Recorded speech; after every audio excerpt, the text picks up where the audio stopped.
નમસ્કાર, CB24 news સાથે હું રેશમા આપનું સ્વાગત કરું છું. મહાત્મા મંદિર ખાતે આવતીકાલે તારીખ 9મી માર્ચે યુવા સંસદ 2024 કાર્યક્રમનું આયોજન કરાયું છે. દેશના વડાપ્રધાન શ્રી નરેન્દ્રભાઈ મોદીના વિકસિત ભારત 2027 સંકલ્પને સાકાર કરવા દેશના યુવાઓની ભૂમિકા મહત્વપૂર્ણ રહેશે. ત્યારે આ વિઝનને સિદ્ધિ સુધી પહોંચાડવા ગુજરાતનું યોગદાન વિશેષ રહે તે માટે યુવા સાંસદ કાર્યક્રમ મહત્વનું પ્લેટફોર્મ સાબિત થશે તેમ મંત્રી શ્રી હર્ષભાઈ સંઘવીએ જણાવ્યું હતું. રમતગમત, યુવા અને સાંસ્કૃતિક પ્રવૃત્તિઓ વિભાગ હસ્તકની કમિશનર શ્રી યુવક સેવા અને સાંસ્કૃતિક પ્રવૃત્તિઓની કચેરી દ્વારા યુવાઓના ઉત્કર્ષ માટે તેમજ સંસ્કૃતિના સંવર્ધન માટે વિવિધ પ્રકારના કાર્યક્રમોનું આયોજન થતું આવ્યું છે. દેશ જ્યારે વિકાસના પથ ઉપર આગળ વધી રહ્યો છે ત્યારે સર્વાંગી વિકાસ થાય તે અતિ મહત્વનું છે. વિશ્વમાં ભારત દેશ સૌથી વધુ યુવા વસ્તી ધરાવતો દેશ છે. ત્યારે આવતીકાલે તારીખ 9મી માર્ચ 2024ને શનિવારના રોજ સવારે 9 કલાકે મહાત્મા મંદિર કન્વેન્શન સેન્ટર ખાતે યુવા સાંસદ 2024 કાર્યક્રમનું આયોજન કરવામાં આવ્યું છે. મુખ્યમંત્રી શ્રી ભૂપેન્દ્રભાઈ પટેલ, રમતગમત, યુવા અને સાંસ્કૃતિક પ્રવૃત્તિના મંત્રી શ્રી હર્ષભાઈ સંઘવી સહિત અન્ય ઉચ્ચ પદાધિકારીશ્રી અને અધિકારીશ્રીઓની ઉપસ્થિતિમાં આ યુવા સાંસદ 2024નો ભવ્ય ઉદ્ઘાટન સમારોહ યોજાનાર છે. જ્યારે સમાપન સમારોહ સાંજે 5 થી 6 કલાક દરમિયાન માનનીય ગૃહમંત્રી શ્રી હર્ષભાઈ સંઘવી, માનનીય સાંસદ સભ્ય શ્રી CR પાટીલ સહિત અન્ય ઉચ્ચ પદાધિકારીશ્રી અને અધિકારીશ્રીઓની ઉપસ્થિતિમાં થશે. આવતીકાલે ગાંધીનગરના મહાત્મા મંદિર ખાતે ગુજરાતના 543+7 એટલે કે 550 યુવાનોને એક દિવસના સાંસદ બનવાનો અવસર પ્રાપ્ત થશે. આ યુવા સંસદમાં ગુજરાતના ખૂબ મોટી સંખ્યામાં કોલેજોની લેવલ પર જે કોઈ યુવાનો પાસ થયા તે યુનિવર્સિટી લેવલ તક અને યુનિવર્સિટી લેવલથી પ્રતિનિધિત્વ કરતા આગળ વધતા યુવક અને સાંસ્કૃતિક વિભાગ દ્વારા જે અલગ અલગ જ્યુરી બનાવવામાં આવેલી હતી તેના દ્વારા 550 યુવાનોની પસંદગી કરીને કાલે આ યુવા સંસદનું આયોજન કરવામાં આવ્યું છે. આમાં કુલ મળીને 20,000થી વધારે યુવાનોએ કોલેજથી લઈને ગાંધીનગરના મહાત્મા મંદિર સુધીની આ કોમ્પિટિશનની અંદર ભાગ લીધો. તેમાં રોજિંદા લોકલ લેવલના, રાજ્ય કક્ષાના અને રાષ્ટ્રીય કક્ષાના અનેક વિષયો પર આ યુવાનોએ પોતાની નોટ્સ તૈયાર કરી, રિસર્ચ કર્યું અને એના પર વક્તવ્ય તૈયાર કરીને કાલના કાર્યક્રમની અંદર એ લોકો ભાગ લેશે. ગુજરાતમાં પહેલીવાર કુલ 83 યુનિવર્સિટીમાં હજારો વિદ્યાર્થીઓની આંતરિક વક્તવ્ય અને ડિબેટ સંવાદો કરી ગુજરાતના ખૂણે ખૂણેથી કાલે આ 550 તેજસ્વી યુવાઓ આખા દિવસની સંસદમાં ભાગ લેવા માટે ગાંધીનગર આવી ચૂક્યા છે.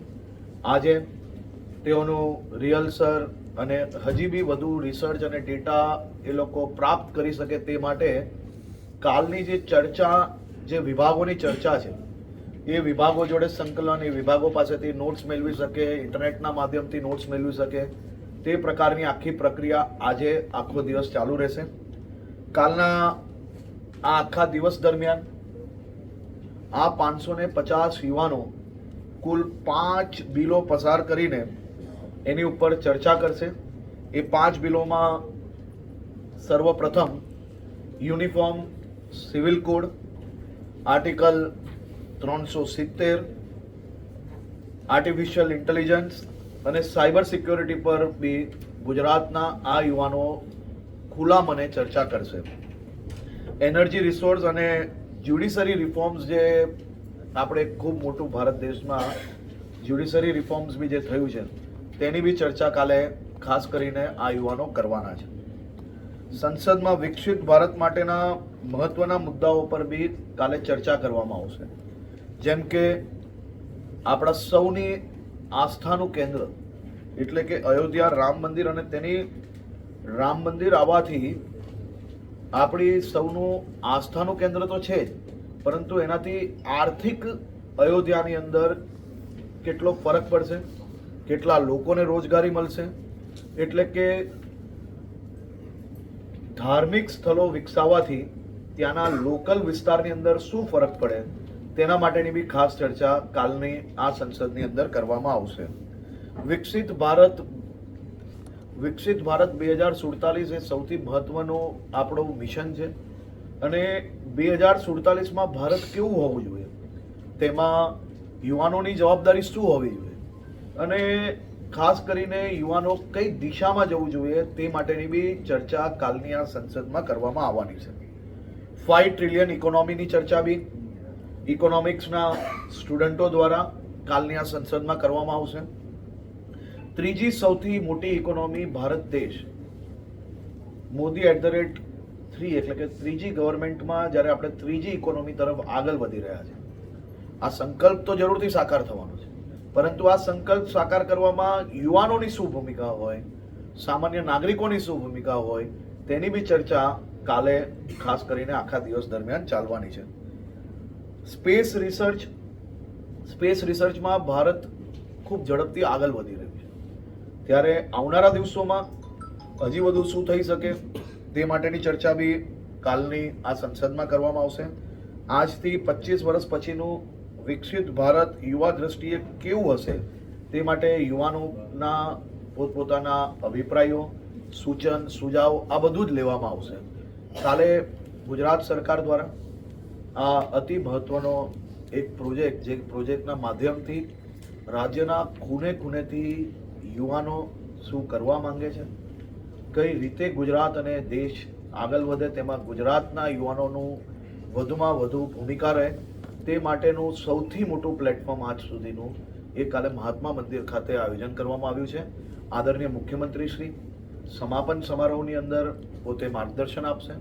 આદરણીય રાજ્યપાલ શ્રી હાજર રહેવાના છે અને ગુજરાતના વિવિધ ફેકલ્ટીઓના સ્ટુડન્ટ્સ, તેમના પ્રોફેસર્સ અને ખાસ કરીને જે લોકો PhD કરતા હોય છે એ લોકોને બી એમાં આમંત્રણ આપવામાં આવ્યું છે. મોટા ભાગના લોકોએ આમંત્રણ સ્વીકાર્યું છે અને ખૂબ મોટી સંખ્યામાં લોકો કાલે આ યુવા સંસદ જોવા બી આવવાના છે અને આના માધ્યમથી આવનારા દિવસોમાં યુવા સાંસદના પ્લેટફોર્મના માધ્યમથી રાજ્યના યુવાનોનો અવાજ વધુ બુલંદ થાય, તેમના વિચારો સીધા સરકાર સુધી કઈ રીતે પહોંચી શકે તેનું આયોજન દર વર્ષે રાજ્ય સરકાર દ્વારા કરવામાં આવશે. આ પહેલો વર્ષ છે, પહેલો પ્રયાસ છે અને આવનારા વર્ષોમાં આનો વ્યાપ હજી મોટો કરવાનો પ્રયાસ કરવામાં આવશે.